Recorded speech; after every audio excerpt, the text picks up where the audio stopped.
மூன்று பேரை குறித்து எழுதப்பட்டிருக்கிறது. முக்கியமாக தேவனுக்கு பிடித்த, தேவன் பாராட்டிய ஒரு மூன்று பேர். அது யாருன்னு சொல்ல முடியுமா? எசேக்கியேலின் புத்தகம் 14ஆம் அதிகாரம் 14வது வசனம். அப்பொழுது நோவா, தானியேல், யோபு ஆகிய இம்மூன்று புருஷரும் அதன் நடுவில் இருந்தாலும் அவர்கள் தங்கள் நீதியினால் தங்கள் ஆத்துமாக்களை மாத்திரம் தப்புவிப்பார்கள் என்று கர்த்தராகிய ஆண்டவர் சொல்லுகிறார். நீதிமான்கள் மூன்று பேர். அவர்களின் நீதி அவர்களை ரட்சித்தது. அந்த நீதிமான்களை குறித்து தேவனே சாட்சி சொல்கிறார். ஒன்று நோவா, அடுத்தது யோபு, இன்னொருவன் தானியேல். எதற்காக தேவன் இந்த மூன்று பேரை குறித்து குறிப்பாக எசேக்கியேலின் மூலம் பேசுகிறார்? தேவனுக்கு பிடித்த, தேவன் பாராட்டின, நீதியாக வாழ்ந்த இந்த மூன்று பேரை குறித்து எசேக்கியேலின் புத்தகத்தில் அற்புதமாக குறிப்பிடப்பட்டிருக்கிறதுனால இந்த மூன்று பேரை குறித்து நாம் தெரிந்து கொள்ள முயற்சி செய்யலாம். முதலாவது நோவா, பரிசுத்தவான். இரண்டாவது யோபு, பரிபூரணன். மூன்றாவது தானியேல், ஜெப வீரன். நோவா யாருங்க? ஒரு பரிசுத்தவான். யோபு யாரு? பரிபூரணன். அதேபோல் தானியேல் ஒரு ஜெப வீரன். கிறிஸ்தவன் என்பவன் யார்? பரிசுத்தவான், பிரார்த்தனையில் வீரன், பரிபூரணன். நீயும் நானும் தேவனுடைய பிள்ளைகளாய் வாழ வேண்டும் அல்லது வாழ்கிறோம் என்று ஒரு வேளையை சொல்லிக் கொள்வோம் என்றால் நாம் பரிசுத்தர்களாய் இருக்க வேண்டும். ஏன்? நம்முடைய தேவன் பரிசுத்தர் என்பதால். அதேபோல நாம் பரிபூரணர்களாய் இருக்க வேண்டும். ஏனென்றால் நம் தேவன் பரிபூரணர். அதேபோல ஜெப வீரர்களாய் நாம் இருக்க வேண்டும். ஏனென்றால் ஆண்டவராகிய இயேசு கிறிஸ்து இந்த பூமியிலே இருந்தபோது எப்பொழுதும் ஜெபத்திலே தரித்திருப்பார். இப்பொழுது பரலோகத்திலும் தேவன் என்ன செய்கிறார்? பிதாவின் வலது பார்சத்திலே அமர்ந்து என்ன செய்கிறார்? பிரார்த்தனை தான் செய்கிறார். சோ உண்மையான ஒரு கிறிஸ்தவன் என்பவன் யார்? தேவனுக்கு பிடித்த, தேவன் பாராட்டுகிற ஆவிக்குரியவன் என்பவன் யார் என்ற கேள்வியை ஒருவேளை எழுப்புவோம் என்றால், பரிசுத்தமாய் வாழ்கிறவர்கள் என்றால் முதலாவது தேவனுக்கு ரொம்ப இஷ்டம். எப்போ பரிசுத்தமாய் வாழ்கிறவர்கள்? எங்கே பரிசுத்தமாய் வாழ்கிறவர்கள்? எப்படி பரிசுத்தமாய் வாழ வேண்டும்? இவைகளை நாம் தியானிக்கலாம். வாருங்கள், ஒருமுறை நாம் எல்லோருமே ஆதியாகமத்துக்கு போலாம். அதாவது சுமார் 5000 ஆண்டுகளுக்கு முன்பு நடந்த ஒரு சம்பவத்தை உங்கள் முன்னால் நான் வைக்கப் போகின்றேன். ஆதியாகமம் 6வது அதிகாரம் 5வது வசனம். மனுஷனுடைய அக்கிரமம் பூமியிலே பெருகினது என்றும் அவன் இருதயத்து நினைவுகளின் தோற்றமெல்லாம் நித்தமும் பொல்லாததே என்றும் கர்த்தர் கண்டு, தாம் பூமியிலே மனுஷனை உண்டாக்கினதற்காக கர்த்தர் மனஸ்தாபப்பட்டார். அது அவர் இருதயத்துக்கு விசனமாயிருந்தது. தேவன் கவலைப்படுவாராங்க? தேவன் விசனப்படுவாரா? விசனப்பட மாட்டாரா? என்ன சொல்றீங்க? தேவன் துக்கப்படுவாராங்க?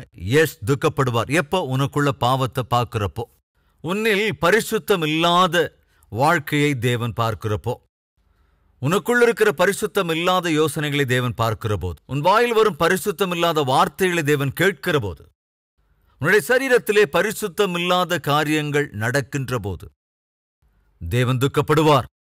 பிள்ளை குடிகாரனா இருந்தா அப்பா கவலைப்பட மாட்டாரா? ஒருவேளை யாராவது குடிகாரர்கள் இருந்தா அந்த குடிக்கிறவருடைய தந்தை அந்த குடிகாரரை பார்த்து கவலைப்படுவாரா இல்லையா? மகனும் மருமகளும் எப்ப பார்த்தாலும் அடிச்சுக்கிட்டு இருந்தாங்கன்னா பெற்ற தாயும் தகப்பனும் கவலைப்பட மாட்டாங்களா?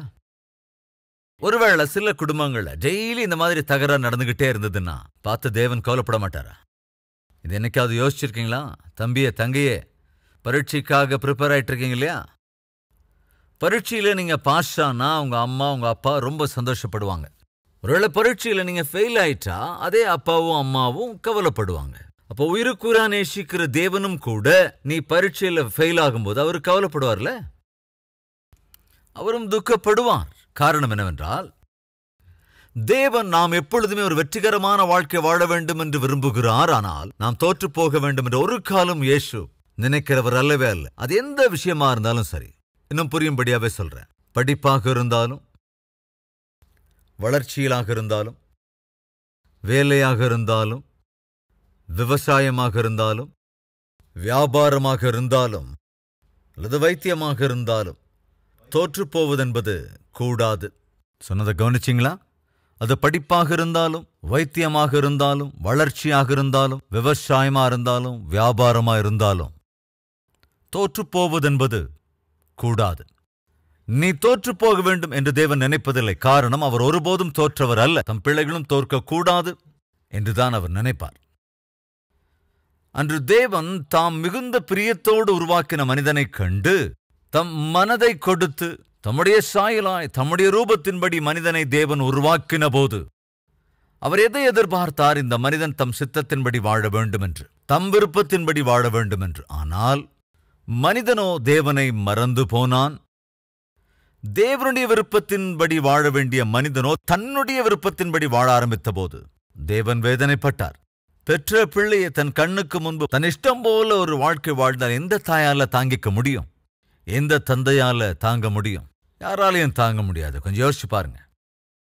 பெற்ற பிள்ளைகள் தங்கள் கண்களுக்கு முன்பாக கெட்டுப்போய்க் கொண்டிருந்தால், தங்கள் இஷ்டம் போல வாழ்ந்து கொண்டிருந்தால் தாய்க்கும் தகப்பனுக்கும் எவ்வளவு வேதனையை தருகிறது. பிள்ளைகள் கஷ்டத்தை கொண்டு வரும்போது, தாய் தவிக்கிற போது, தகப்பன் தவிக்கிற போது, கவனி, உன்னையும் என்னையும் தேவன் உயிருக்குயிரா நேசித்தார். எந்த அளவுக்கு நேசித்தார்? தம்முடைய உயிரையை கொடுக்கிற அளவுக்கு. அப்படி உயிருக்குயிரா நம்மை நேசித்து நமக்காக தம்முடைய உயிரையே தியாகம் செய்த அந்த பிதாவுக்கு, அவருடைய பார்வைக்கு முன்பாக நீ உன் மனம் போன வாழ்க்கை வாழ்ந்து கொண்டிருப்பாய் என்றால் அவர் துக்கப்படுவார், கட்டாயமாக விசனப்படுவார். நான் ஒரு பாடல் கூட எழுதியிருக்கிறேன். அழுகிறாரோ என்னவோ ஏசையா, உன்னை சிருஷ்டித்ததற்காக, உன்னை அவர் உருவாக்கினதற்காக. அந்த பாடல் இந்த வசனங்கள் அடிப்படையில் தான் நான் எழுதினேன். அன்று ஜனங்கள் தங்கள் இஷ்டம் போல வாழ்ந்து கொண்டிருந்தார்கள். அதை பற்றி எழுதப்பட்டிருக்கிறது. ஒரு முறை வாசிக்கலாம். 3 விஷயங்கள் அங்கே இருக்கிறது. ஒன்று, மனுஷனுடைய அக்கிரமம். மனுஷன் கெட்டு போயிட்டான். செய்கிற காரியங்கள் எல்லாம் கெட்டதா இருந்தது. அவர்களுடைய பழக்க வழக்கமே கெட்டு போயிருந்தது. அவர்கள் காண்பது கூட கேடுள்ள பார்வை, செய்வது கேடுள்ள செய்கை. தேவன் கண்டு துக்கப்பட்டார். சகோதர சகோதரிகளே, நம்ம மத்தியில் யாராவது இருக்கீங்களா? கெட்டு போகின்றவர்கள், கெட்ட பழக்க வழக்கங்களுக்கு, தீய பழக்க வழக்கங்களுக்கு அடிமையாயிருக்கிறவர்கள், கெட்ட நண்பர்களோடு சுற்றுகிறவர்கள், கேடுள்ள இடங்களிலே சுற்றுகிறவர்கள், கெட்ட வழியிலே போகிறவர்கள் யாராவது இருக்கீங்களா? என்றால் நீ தேவனை துக்கப்படுத்துகிறாய், தேவனுக்கு வேதனையை உண்டாக்கி கொண்டிருக்கிறாய். முதலாவது, அவர்களுடைய அக்கிரமம் பூமியிலே பெருகினது என்றும், அவர்கள் இருதயத்தின் நினைவுகள் பிளஸ் யுகங்கள். அவர்கள் சிந்தையிலே அக்கிரமம், அவர்களின் நினைவுகளில் கூட பரிசுத்தமின்மை. நாட்களில் நம்மள சில பேர் பிராக்டிக்கலா கிரியையின் அடிப்படையில் ஒருவேளை நீங்கள் பாவம் செய்யாமல் இருக்கலாம். ஆனா சிந்தையில பாவம் செய்யறாங்களா இல்லையா? சரீர பிரகாரமாக பாவம் செய்யாதவர்கள் ஒருவேளை இருக்கலாம் நம்மில். ஆனால் எண்ணத்தில் விபச்சாரம் செய்யறவங்க இல்லையா? இந்த அநேக பிள்ளைகளுக்கு, அநேக பசங்க பிள்ளைகளுக்கு இருக்கிற ஒரு பெரிய சோதனை என்னன்னா, பசங்க ரொம்ப அழகான ஹீரோயின்ஸை யூகிச்சுக்கிட்டு தங்கள் சரீரங்களை பாவத்தினால் நிரப்பிக் கொள்கிறார்கள். அழகான ஹீரோக்களை நினைத்து கொண்டு அநேக பெண்கள் தங்களுடைய எண்ணங்களை கெடுத்துக் கொண்டிருக்கிறார்கள், சரீரத்தை கெடுத்துக் கொள்கிறார்கள். இப்பொழுதும் இந்த வார்த்தையை கேட்கிற தம்பியே, தங்கையே, உன் வாழ்க்கையில இது உண்மையா இல்லையா? கணவரோடு சேர்ந்துதான் இருக்கிறாங்க, ஆனால் பிற ஒரு ஆணோடு தன் எண்ணத்திலே பாவம் செய்கிற மனைவிமார் இருக்காங்க இல்லையா?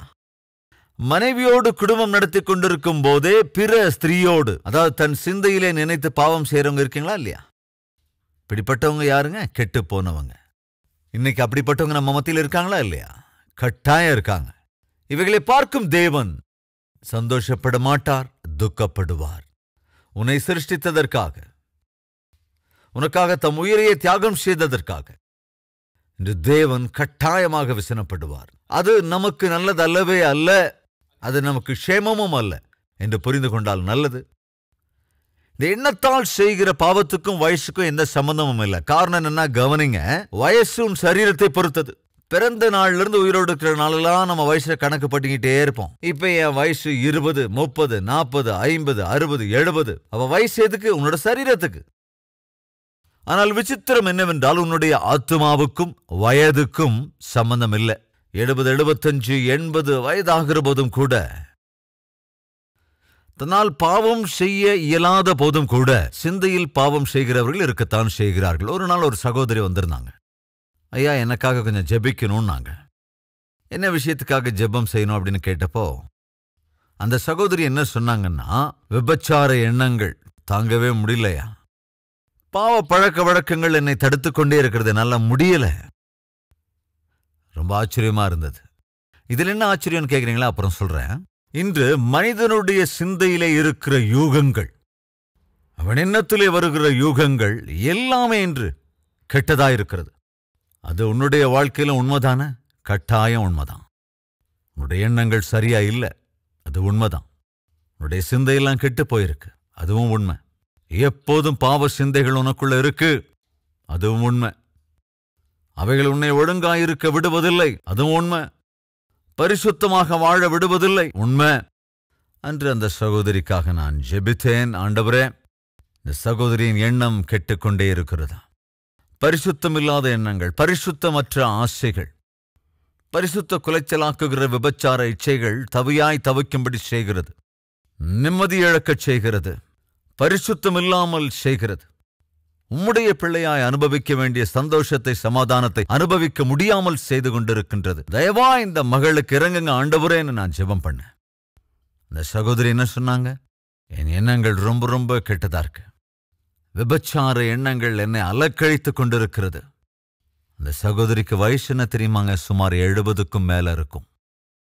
70 வயதை தாண்டி இருக்கிற ஒரு வயதான சகோதரி வந்து கேட்கிறாங்க, எனக்காக ஜெபம் பண்ணணும், என்னுடைய எண்ணங்கள் சரியானதா இல்லை. அப்படிப்பட்ட வயதானவர்கள் நம்ம மத்தியில் இருக்கீங்களா இல்லையா?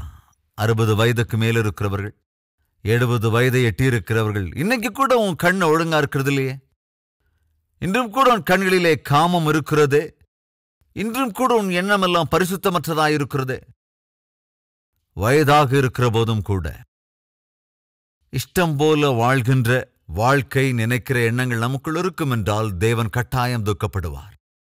அவர்கள் கெட்டு போயிருந்தார்கள், அவர்கள் சிந்தை யூகம் எல்லாம் கெட்டதாயிருந்தது. நினைவுகளின் தோற்றம் எல்லாம் நித்தமும். நித்தமும் அப்படின்னா எப்போ பார்த்தாலும் தவறான எண்ணங்கள் தான், எந்த நேரமும் பரிசுத்தமற்ற சிந்தைகள் தான். திங்கக்கிழமை, செவ்வாய்க்கிழமை, புதன்கிழமைன்னு இல்லை, ஆணென்று இல்லை, பெண்ணென்று இல்லை, பெரியவங்க சின்னவங்க, எந்த வித்தியாசமும் இல்லை. எப்ப பார்த்தாலும் பரிசுத்தமற்ற எண்ணங்கள், கேடுள்ள சிந்தை தான், கெட்ட யோசனைகள், கெட்ட செய்கைகள். இதெல்லாத்தையும் கண்டு கர்த்தர் கண்டு தாம் பூமியிலே மனுஷனை உண்டாக்கினதற்காக கர்த்தர் மனஸ்தாபப்பட்டார். அது அவர் இருதயத்திற்கு விஷனமாயிருந்தது. தேவன் துக்கப்பட்டார். இந்த மனுஷனை சிருஷ்டிக்காம இருந்திருந்தாலே நல்லா இருந்திருக்கும், இந்த மனிதனை படைக்காமல் இருந்திருந்தாலே நன்றாக இருக்கும் என்று தேவன் விசனப்பட்டார். ஒருவேளை இந்த வேளையிலும் தேவன் உன்னை கண்டு கவலைப்படுகிறாரோ என்னவோ. இந்த மனிதனை உருவாக்காமல் இருந்திருந்தாலே நன்றாக இருந்திருக்கும், இந்த நபருக்கு பிறப்பு கொடுக்காமல் இருந்திருந்தால் நன்றாக இருந்திருக்கும். சில சமயங்கள்ல நம்ம பிள்ளைங்க நம்ம பேச்சை கேட்காம தங்கள் இஷ்டத்துக்கு நடக்கும்போது, டே உன்னை பெற்றெடுக்காம இருந்திருந்தாலே நல்லா இருந்திருக்கும் போல என்று தாயோ அல்லது தந்தையோ சொல்லுகிற போது, அப்படிதான் எங்க அம்மா கூட ரொம்ப அழுதாங்க. சின்ன வயசுல எப்போதும் அழுகுதான் அவங்களுக்கு. யாரை பார்த்து? என்ன பார்த்து தான். எத்தனையோ முறை என் தாய் என்னை பார்த்து அழுதுருக்காங்க. அதுவும் என்னை பார்த்து, டேய் உன்னை பெறாம இருந்திருந்தாலே நல்லா இருந்திருக்குண்டா, ஏன் தான் என் வயிற்றுல வந்து பிறந்தையோ என்று எத்தனையோ முறை அழுதுருக்கிறார்கள். காரணம் என்ன? அந்த அளவுக்கு சேட்டை பண்ணிக்கிட்டு இருந்தேன் நான். எப்ப பார்த்தாலும் ஏதாவது ஒரு சண்டை, ஏதாவது தகராறு, அதை வீடு வரைக்கும் இழுத்துட்டு வந்துடுவேன். படிப்பில் அக்கறை கிடையாது, எந்த பொறுப்பும் கிடையாது. என் இஷ்டம் போல நான் வாழ்ந்து கொண்டிருந்த போது என் தாய் என்னை கண்டு அழுவார்கள், என்னை பெற்றெடுத்ததற்காக அழுவார்கள். இன்று நீ உன் இஷ்டம் போல வாழ்ந்து கொண்டிருப்பதற்கு, உனக்காக கிரயம் செலுத்தி உன்னை கொண்டதற்காக ஏசு அழுகிறார் எனவோ. எதற்காக? இந்த நபருக்காக நான் உயிரை தியாகம் செய்தேன். ஐயோ, நான் அனாவசியமாக நேசித்தேனே, உயிருக்குயிராய் நேசித்தேனே, என்னுடைய உயிரையே உனக்காக தியாகம் செய்தேனே, நீ உன் மனம் போல வாழ்கிறாயே என்று தேவன் உன்னை கண்டு வேதனைப்படுகிறாரோ என்னவோ. கொஞ்சம் கவனிங்க. தேவனை துக்கப்படுத்தி நீ என்ன சாதிக்கப் போகிறாய்? தேவனை காயப்படுத்தி எதை சாதிக்கப் போகிறாய்? தேவனுடைய மனதை துக்கப்படுத்தி நீ என்ன சாதிக்கப் போகிறாய்? அந்தந்த ஜனங்கள் எதை சாதித்தார்கள்? அழிவைத்தான். எதை அவர்கள் சாதித்தார்கள்? ஜலப்பிரளயத்தை. உயிரை இழக்கக்கூடிய ஒரு பயங்கரமான சிட்சையை வருவித்துக் கொண்டார்கள். என்ன நடந்தது வாசிக்கலாம். தாம் பூமியிலே மனுஷனை உண்டாக்கினதற்காக கர்த்தர் மனஸ்தாபப்பட்டார். அது அவர் இருதயத்திற்கு விசனமாயிருந்தது. அப்பொழுது கர்த்தர், நான் சிருஷ்டித்த மனுஷனை பூமியின் மேல் வைக்காமல் மனுஷன் முதற்கொண்டு மிருகங்கள், ஊரும் பிராணிகள், ஆகாயத்து பறவைகள் பரியந்தமும் உண்டாயிருக்கிறவைகளை நிக்கிரகம் பண்ணுவேன். தேவன் அன்பு நிறைந்தவர், அதே சமயத்திலே அவர் நீதியுள்ளவர். அநியாயத்தை அவரால் சகிக்க முடியாது. அக்கிரமத்தில் வாழ்கிறவர்களை கண்டு அவரால் மௌனமாயிருக்க முடியாது. அவர் நியாயாதிபதி, நியாயத்தை, நீதியை காப்பாற்ற வேண்டியவர். எனவேதான் தேவன் சொல்கிறார், நீங்கள் செய்கிற உங்கள் பாவங்களின் அடிப்படையில் உங்களுடைய பரிசுத்த மென்மையினாலே நான் உங்களை சிட்சிக்கப் போகிறேன். எப்படி? எல்லோரையும் ஒட்டு மொத்தமாக இந்த ஜனங்களை நான் சிட்சிப்பேன். சகோதரனே, சகோதரியே, நல்லதல்ல. தேவனை விட்டு விலகி வாழ்வது நல்லதல்ல. மனம் போன வாழ்க்கை வாழ்வது நல்லதல்ல. உனக்கென்று ஒரு வாழ்க்கையை அருளியிருக்கிற தேவனுக்கு விரோதமாகவே நீ தப்பு செய்கிறான். ஞாபகம் இருக்கா? வழிதப்பி போன குமாரன் தன் வீட்டுக்கு வந்து அவன் என்ன சொல்லுகிறான்? பிதாவே, ஒருமுறை வாசிக்கலாம். லூக்கா 15வது அதிகாரம் 18வது வசனம். நான் எழுந்து என் தகப்பனிடத்திற்கு போய், தகப்பனே, பரத்துக்கு விரோதமாகவும். எதுக்குங்க? பரத்துக்கு, பரலோகத்துக்கு, அப்படின்னா தேவனுக்கு விரோதமாகவும் உமக்கு முன்பாகவும் பாவம் செய்தேன். பாவம் செய்கிற ஒவ்வொருவரும் தேவனுக்கு விரோதமாகவும் மனிதர்களுக்கு விரோதமாகவும் தவறு செய்கிறார்கள் என்ற விஷயத்தை மறந்துடக்கூடாது. எனவே தேவன் என்று முடிவெடுத்து விட்டார், இனி பொறுக்க மாட்டேன், நான் இனி பொறுக்க மாட்டேன். இதுவரைக்கும் சகித்துக் கொண்டேன், இதுவரைக்கும் பொறுத்து கொண்டிருந்தேன், இனி முடியாது, சிட்சிக்கப் போகிறேன். சகோதர சகோதரிகளே, தேவன் பார்த்து உன்னை அல்லது நம்மை பார்த்து தேவன் ஒரு வார்த்தை சொல்லுவார் என்றால் நம்ம நிலைமை எப்படி ஆகும்? என்னால முடியாது, என்னால சகிச்சிக்க முடியல, தெரிஞ்சே தப்பு பண்ற, தெரிஞ்சே பாவத்தை நீ தூண்டிக்கிட்டே இருக்க, தெரிந்தே இஷ்டம் போல வாழ்ந்து கொண்டிருக்கின்றாய், இஷ்டம் போல நடக்கிறாய். நான் ஜீவனுள்ள தேவன் என்று தெரியும், நான் பரிசுத்த தேவன் என்று உனக்கு தெரியும், பரிசுத்தமாக வாழ வேண்டும் என்றும் தெரியும். இந்த மனிதர்களுக்காகத்தான் தம் உயிரையை தியாகம் செய்தோம் என்பதும் தெரியும், இரத்தத்தை சிந்தினேன் என்பதும் தெரியும், கிரயமாக கொண்டேன் என்பதும் தெரியும். தெரிந்திருந்தும் என் பிள்ளைகள் தங்கள் இஷ்டம் போல வாழ்கின்றார்களே, என்னால் சகிக்க முடியாது, நான் அவர்களை சிட்சிக்கப் போகிறேன் என்று ஒருவேளை தீர்மானம் தேவன் எடுத்துவிட்டால் நம்மால் அதை தாங்கிக்க முடியுமாங்க? அவருடைய சிட்சையை நம்மால் எதிர்கொள்ள முடியுமா? அவர் சிட்சிக்கிற சமயத்தில், சிட்சிக்கிற காலத்தில் அதை தாங்கிக் கொள்ளக்கூடிய பலன் நம்மிடத்திலே இருக்கின்றதா? கொஞ்சம் யோசிச்சு பாருங்க. எசேக்கியேல் 22:13 மற்றும் 14. கர்த்தராகி ஆண்டவர் சொல்லுகிறார், இதோ நீ அநியாயமாய் சம்பாதித்த பொருளின் நிமித்தமும். கொஞ்சம் முன்னால போல அங்க ஒரு பெரிய லிஸ்டே இருக்குங்க. அது என்ன லிஸ்ட்? 8வது வசனம். நீ என் பரிசுத்த வஸ்துக்களை அசட்டை பண்ணி, நீ என் பரிசுத்த வஸ்துக்களை அசட்டை பண்ணி என் ஓய்வு நாட்களை பரிசுத்த குலைச்சலாக்கினாய். இரத்தம் சிந்தும்படி அபாண்டம் பேசுகிறவர்கள் உன்னிடத்தில் இருக்கிறார்கள். மலைகளின் மேல் சாப்பிடுகிறவர்கள் உன்னிடத்தில் இருக்கிறார்கள். முறைகேடு செய்கிறவர்கள் உன் நடுவில் இருக்கிறார்கள். இது உண்மையா இல்லையாங்க? இப்பொழுதும் இந்த வார்த்தையை கேட்கிற சகோதர சகோதரிகளே, உங்கள் சரீரங்களில் காம விகார காரியங்கள் நடக்கிறதா இல்லையா?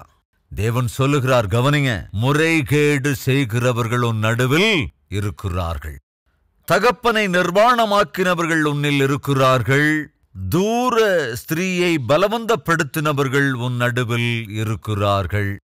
உன்னில் ஒருவன் தன் அயலானுடைய மனைவியோடு அருவருப்பானதை செய்கிறான். வேறொருவன் முறைகேடாய் தன் மருமகளை தீட்டுப்படுத்துகிறான். வேறொருவன் தன் தகப்பனுக்கு பிறந்த தன் சகோதரியை பலவந்தம் பண்ணுகிறான். வரைமுறை இல்லாம சரீரத்தில் ஏற்படுகிற காம இச்சைகளை நிறைவேற்றிக் கொள்வதற்காக எவ்வளவு கேடுகெட்ட அளவுக்கு இறங்கினாங்க. தேவன் பார்த்து அதை சொல்லுகிறார். சகோதரியான ஸ்திரீயை கூட விட்டு வைப்பதில்லை, மகன் மகள் என்று கூட அவர்களை விட்டு வைக்கிறதில்லை. சமீபத்தில் ஒரு கணவன் மனைவியின் இடத்துல வந்திருந்தாங்க. ஒரு கலக்கத்தோடு கூட தான் இருந்தாங்க. இந்த கணவன் சொன்னாரு, என் மனைவிக்காக கொஞ்சம் ஜெபிங்க பிரதர், அவங்க ஒரு டிப்ரெஷன்ல இருக்காங்க, செத்து போகணும்னு தற்கொலைக்கான முயற்சி செஞ்சுக்கிட்டே இருக்கிறா. தயவு செஞ்ச மனைவிக்காக நீங்க கொஞ்சம் ஜெபிங்க. அவங்க கிட்ட கேட்டேன், அம்மா ஏம்மா தற்கொலை பண்ணிக்கணும்னெல்லாம் முயற்சி செய்கிறீங்களாமே, எதுக்காக தற்கொலை பண்ணிக்கணும்னு நினைக்கிறீங்க? இந்த சகோதரின் வாயிலிருந்து வார்த்தையே வரல. அப்போ அவங்களோட கணவர் சொன்னாரு, என்னோட தகப்பன் என் மனைவியோடு தவறாக நடக்கிறார். எங்க அப்பானா யாரு? மாமனார். தகப்பன் ஸ்தானத்தில் உள்ள மாமனாரே தன்னிடம் தவறாக நடந்து கொள்ளும்போது மருமகளால தாங்க முடியுமாங்க? யாராவது இருக்கீங்களா நம்ம மத்தியில எந்த வரை முறையும் இல்லாம ஒரு மனித மிருகம் போல வாழ்கிறவர்கள் யாராவது இருக்கீங்களா? ஐயோ ஆபத்துங்க. இதெல்லாம் கடைசி காலத்துக்கு, அழிவின் காலத்துக்கு நிதர்சனம் அப்படிங்கிற விஷயத்தை தான் நம்ம யோசிக்கணும். ஒரு நாள் ஒரு தாயும் கர்ப்பமுள்ள அவங்க மகளும் வந்திருந்தாங்க. சாதாரணமாக பிரெக்னெண்ட்டாக இருக்கிற 8வது மாதம் அல்லது 9வது மாதம் வந்து ஜெபிங்கன்னு சொல்கிறப்போ பிரசவம் நல்லா இருக்கணும், குழந்தைக்கு எந்த பிரச்சனையும் வரக்கூடாது, அதுக்கு ஜெபம் பண்ணுங்கன்னு சொல்லுவாங்க. அந்த தாயும் மகளும் வந்தாங்க, வந்து ஜெபம் பண்ணுங்கன்னாங்க. ஜெபம் பண்ணுறதுக்கு முன்னால் கேட்டேன், ஏம்மா உன் கணவர் வரலையான்னு. பேசவே இல்லை. என்னம்மா அது, நிறைய மாத கர்ப்பிணியாக இருக்க, ஜெபம் பண்ணணுங்கிறதுக்காக வந்திருக்க, கூட உன் கணவர் வரலையா? இப்போ அந்த தாய் சொன்னாங்க, வரமாட்டாரியா, வர முடியாதுயா. என்ன வரலங்கிறீங்க, வர முடியாதுங்கிறீங்க, என்ன விஷயம்? வரமாட்டார், வர முடியாது. காரணம் என்ன? அந்த தாய் சொன்னாங்க கண்ணீரோட, என்னுடைய மகள் இன்று கர்ப்பவதியாக இருக்கிறது திருமணமானதுக்கு அப்புறம் இல்லை, திருமணத்துக்கு முன்னாலே கர்ப்பவதி ஆயிட்டா. அவளுக்கு கணவன் இல்லைங்க. கணவன் இல்லாமல் எப்படிம்மா கர்ப்பவதி ஆயிருக்காங்க? அது என்ன சொல்றதுங்க, என்ன சொல்ல முடியும்? தலையெழுத்து, அவ்வளோதான். ஏன் என்ன நடந்தது? யாருமா உங்க மகளை இப்படியெல்லாம் கெடுத்துட்டு இறக்கமே இல்லாமல் அந்த வாழ்க்கையை நாசம் பண்ணது யாரு? உங்க மகளோட வாழ்க்கையை நாசம் பண்ணது யாருமா? அந்த தாய் அழுது கொண்டே சொன்னாங்க, யாரோ இல்லைங்க, என் புள்ளதான், நான் பெத்த புள்ளதான், நான் பெத்த பொண்ணை இப்படி கர்ப்பமாக்கிட்டான். எப்படி அவனால் இங்கே வர முடியும்? இது என்னங்க சொல்ல முடியும்? என்ன சொல்றதுங்க? சொந்த அண்ணனே தங்கைய கர்ப்பவதி ஆக்கி இருக்கிறாங்க. கவனிங்க, பைபிள் மிக தெளிவாக சொல்கிறது. இந்த பைபிள் என்னுடைய 12வது வயசுல படிக்க ஆரம்பிச்சேன், இன்னும் படிச்சுக்கிட்டே தான் இருக்கிறேன். பைபிள்ல இருக்கிற விஷயங்களை பார்க்கும்போது நான் சில இடங்கள்ல கொஸ்டின் மார்க் போட்டு வைப்பேன். இங்க என்ன இருக்குங்க? வேறொருவன் தன் தகப்பனுக்கு பிறந்த தன் சகோதரியை பலவந்தம் பண்ணுகிறான் அப்படின்னு இந்த இடத்த வாசிச்சப்போ எனக்கு பயம் வந்துருச்சு, துக்கமா இருந்தது, கேள்வி கூட எழுந்தது. என்ன இருக்கு இந்த இடத்துல? சொந்த தங்கையே, சொந்த சகோதரியையே கெடுக்கிறவர்கள் நடுவில் இருக்கிறார்கள் என்று இந்த விஷயத்தை நான் வாசிச்சப்போ என் சின்ன வயசுல நான் கொஸ்டின் மார்க் போட்டு வச்சுக்கிட்டேன். இது என்ன ஆண்டவரே, தங்கையை எப்படி பலவந்தம் பண்ணுவாங்க? இதை யாரு செய்வாங்க? இப்படிப்பட்டவைகள் அதுக்கு பைபிள்ல இருக்கு என்று நான் கொஸ்டின் மார்க் போட்டு வச்சிருக்கேன். ஏன்னா எனக்கு அவ்வளவு விவரம் தெரியாதுங்கிறதுனால. ஆனா இப்போ கண்ணார பார்க்கிறோமே, பெற்ற மகளையே பெற்ற மகன் கெடுப்பதை, மருமகளிடமே தவறாக நடந்து கொள்ளுகிற மாமனார்கள். சகோதர சகோதரிகளே, தேவன் சொல்லுகிறார், மனிதனுடைய இருதயத்தின் நினைவுகள் எல்லாம் பொல்லாப்பானது. அது எந்த அளவுக்கு கேடுள்ளது என்றால், மனைவிக்கும் மருமகளுக்கும் வித்தியாசம் தெரியல, மனைவிக்கு அக்கா தங்கச்சிக்கு வித்தியாசம் தெரியறது இல்லை, மாமன் மச்சானுக்கும் அண்ணனுக்கு வித்தியாசம் இல்லை. இன்னைக்கு நம்மள அப்படிப்பட்டவங்க இருக்காங்களா இல்லையா? நிறைய பேர் இருக்காங்க. அப்படிப்பட்டவர்களை தேவன் பார்க்கும்போது அவரால் மௌனமா இருக்க முடியுமா? கட்டாயம் சிட்சிப்பார். இன்றும் நம்மத்தில் யாராவது இருக்கீங்களா அப்படி மனம் போன போக்கில வாழ்றவங்க, வெளிப்பார்வைக்கு பக்திமான் மாதிரி வாழ்ந்துகிட்டு உண்மையில உள்ளுக்குள்ள பயங்கரமான பரிசுத்தமின்மையை வளர்த்து கொண்டிருக்கிற யாராவது இருக்கீங்களா? தேவன் உங்களை பார்த்து சொல்றார், நான் உன்னை சிட்சித்தால் தாங்கக்கூடிய பலன் உனக்கு இருக்கா? அப்படி தாங்க முடியாமல் இருக்கும்போது நாம் என்ன செய்ய வேண்டும்? மனம் திருந்துவது நல்லது.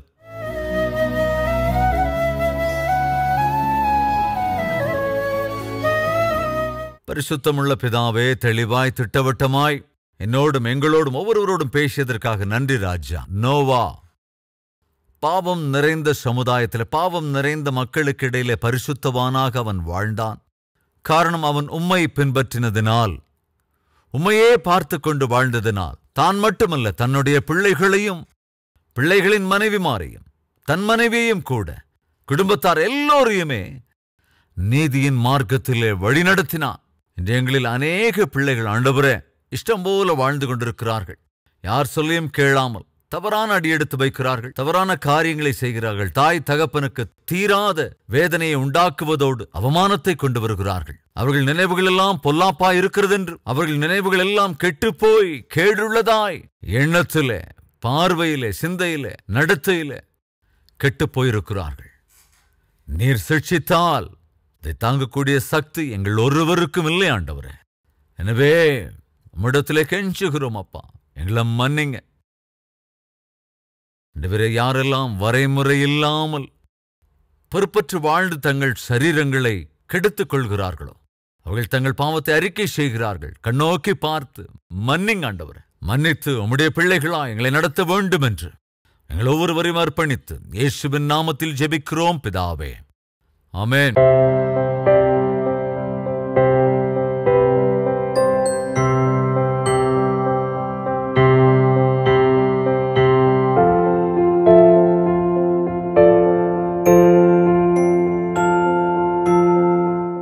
Address Calvary, Post Box number 30, Kokatpalli, Hyderabad 72.